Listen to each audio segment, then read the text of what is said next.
just to take the question of the practice itself as more than just recitation.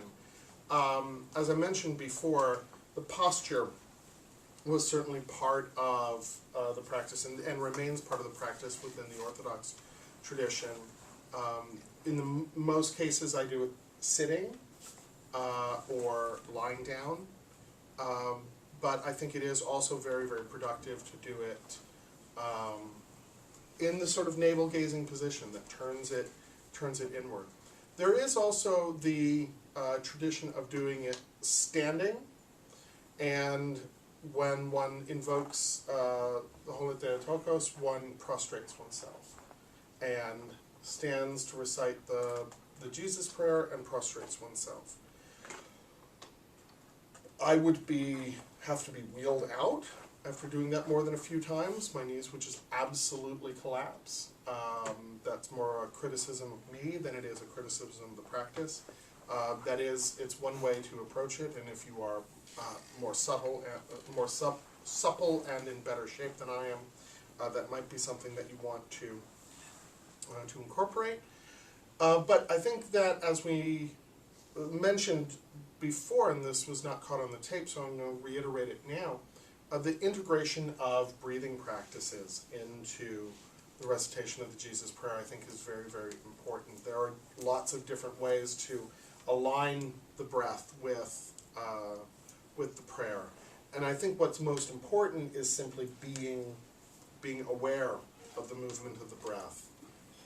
For me, my general practice is, with each prayer, to breathe out, hold it, breathe in, hold it, breathe out, hold it, breathe in, hold it, and so on and so forth, cycling through.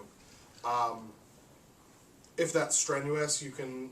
It does break into parts quite easily, so you can say, Lord Jesus Christ, Son of God, have mercy on me, a sinner, and have those on the indrawn or the exhaled breath, or indrawn and hold, and then repeat exhale and hold. And there are so many different ways. And I think what's most important is simply being conscious of the flow of the breath and taking control over the source of the breath, the movement of the breath, rather than allowing it to be something that simply befalls us, something that simply happens. It's something that we do. It's something of which we're conscious. And really what that comes down to is being conscious of our bodies and aware of and keeping control of our bodies while we're undertaking the practice, so that the body becomes the closet. It becomes the place where we go to pray, is the body. But the body then shuts itself off from the external world so that it can focus on the interior. And that, I think, is very important. I also do use, and I find it very, very helpful, and this is perhaps for me a crutch, I'm okay with that, to use things like icons, things like candles, things like incense. I find that those set the tone for the practice in a very specific way. And I find, very interestingly, and this is something that I've encountered in doing various kinds of ritual practice, that when I do that, there is a kind of transportation that happens, that I find myself very much at another place, or sometimes at another time. And I think it's always difficult for us in the 21st century to say, oh, I want to find a sacred space where I can pray, or where I can conduct liturgy, and well, I can do it in my living room, but my living room is still my living room, or my bedroom is still my bedroom, and not all of us have a separate space that we can go to. And certainly there are techniques that one can use to sanctify those sorts of living spaces. But I think that one of the things that's quite wonderful is practices like this. I'll often do it in my living room, and I will set up my icons, I'll light the candle, I will light some incense, begin the practice, and then I'm in a very real way not in my living room anymore. I really feel as if that if I opened my eyes, I would be in a monastery, because I am. When we're doing that process, we're not sitting in our living rooms, and we're not sitting in our bedrooms, or we're not lying in bed. That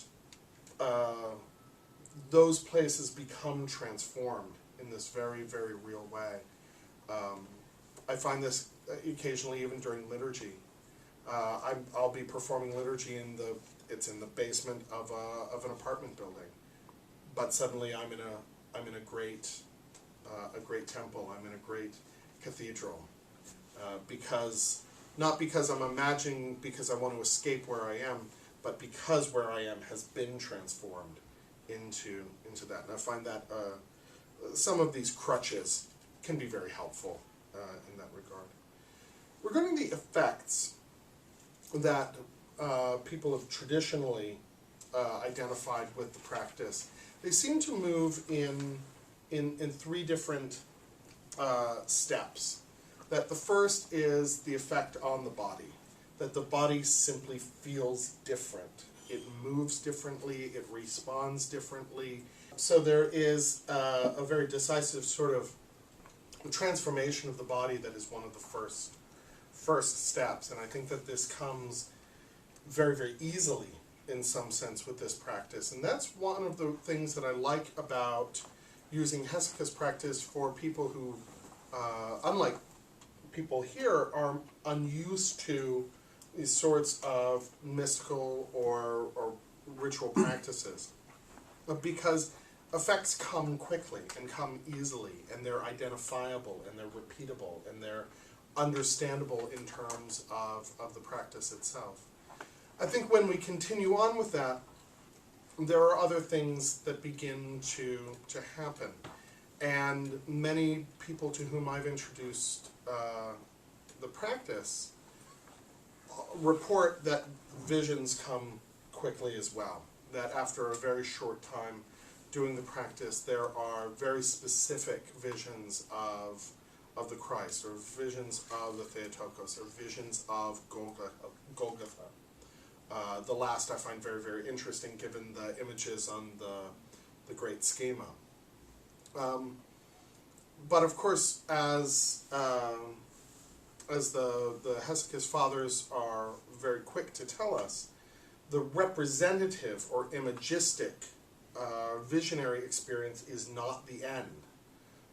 That it is precisely to transcend those imagistic representations of the divine that the practice is oriented. And so the last stage is this non-representational, non-imagistic, non-visionary union with the divine that shows itself in the visible, uncreated light. I would be a liar of the worst kind if I said that this is something that I could speak to myself. I simply can't. I believe that it is real. It is too widely attested. It is too well documented for me to have any real doubt about it. What exactly that effect means, I can't really say. I think that oftentimes we read descriptions of things like the presence of the uncreated light, and we imagine that things are, that we're going to glow and we're going to illuminate the room, or gnosis is going to come down in this sudden flash, and I'm going to have the realization of the ultimate truth. And it often doesn't work that way. We're romanticizing, we're over-dramatizing what is a much simpler kind of experience. And speaking for myself, for many, many years, and doing various kinds of practices, I would say, it's really interesting, but when I do them in groups, everybody talks about these visions that they have, and I just don't. That's not the way I'm tuned. And so I was working with somebody, and he said, well, so what did you see during the sort of guided meditation? And I said, well, I didn't really see anything. I was imagining certain things. He says, well, what are you imagining? So I described what I was imagining, and he's sitting there, pounding his head into the desk. He's like, that's it. That's what everybody else is talking about. It's not, you're not missing it. It was there the whole time. You were just expecting it to be somehow more wondrous than it actually is. And I think there's always a temptation to do that, to expect our experiences of gnosis, in particular, to be cosmic somehow. And they're not. They're experiences that happen within us, and so we need to be attentive and attuned to those kinds of experiences, and realize that in many cases we're further along than we might want to admit to ourselves, that we are doing the work and that we are having the positive effects.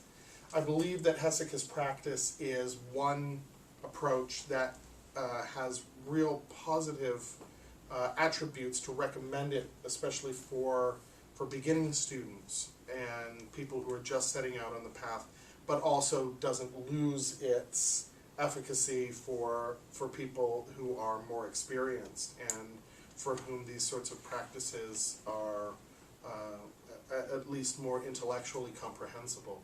So I think that it's something that we can recommend wholeheartedly and continue to adapt to our own purposes, to use in the ways that best seem fit for what it is that we do and the theological and spiritual orientations that we have. Before we go back into the practice, are there any other comments or questions that people want to ask or add? All right, then I say we simply repeat what we did in the first session. I feel no need to sort of reinvent the wheel.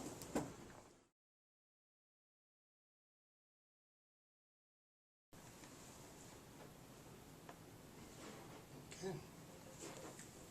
Sorry to interrupt anyone who wasn't quite finished. I apologize. So, I have to say there was a peculiar effect that I don't know that I've noticed, and I'm wondering if, again, the way I've talked about sort of being unable to distinguish sort of inside and outside. But there was a moment about 3/4 of the way through our first century that the room seemed lighter somehow. I don't know if it may be as simple as, the sort of the sun coming out. It's just but the room seemed lighter. I wondered what.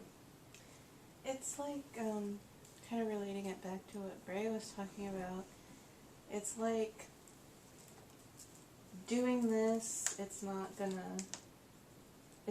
solve your problems. Yet at the same time, it's a tool to allow you to move through your problems. Yeah. And as you change your mindset, things are going to fall away. Yeah, that may be as simple as that. I think you're absolutely right. Yeah. Or it may have been Tim with a torch. I wouldn't put it past him. The voice is actually lightened up as well, and I tend to find that in a vocal practice. That as I start, it's quite gross sounding voice, but the voice is, and it did actually happen as well. Oh, see, I didn't notice that at all, but that's really interesting. Grace, I don't think it was Tim's head. The sun did hit it at a certain point because I felt my brain warm. So I probably I want to thank you all for participating in this practice with us. I think it's been, I think it's always something that's helpful and useful and productive for me. So thank you for the opportunity to share that. Thank you.